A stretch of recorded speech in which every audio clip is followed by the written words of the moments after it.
Hello, what's up mga idol? So ngayon, panibagong araw at panibagong video na naman tayo mga idols, no? So ngayon mga idol, may client tayo, no? So yung ipapagawa niya mga idol is baby portrait mga idol. So gusto niyang ipatato yung anak ni Boss Idol Javier. So napakalupit mga idol, no? So shout out nga pala ni Boss Idol Javier. So yun nga yung request niya, BNG or black and gray na portrait ng kanyang nag-iisang anak mga idol. So syempre sa dibdib niya pinalagay mga idol. So syempre may TikTok account din yan mga idol. So TikTokers din yan si idol mga idol.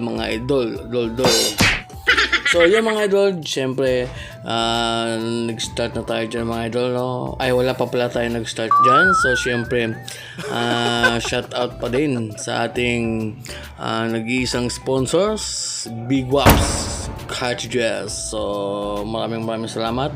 At yun, syempre nag-start na tayo dyan mga idol.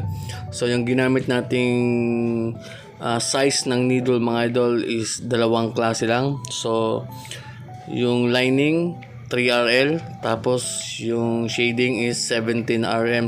So mostly halos lahat dyan is 17RL. So gumamit tayo ng lining dyan mga idol is sa bandang lang mga idol, sa mata at saka sa ilong at saka sa may bibig. So halos lahat 17RM. So kung mapapansin nyo, dyan lang tayo gumamit ng lining sa may mata, no?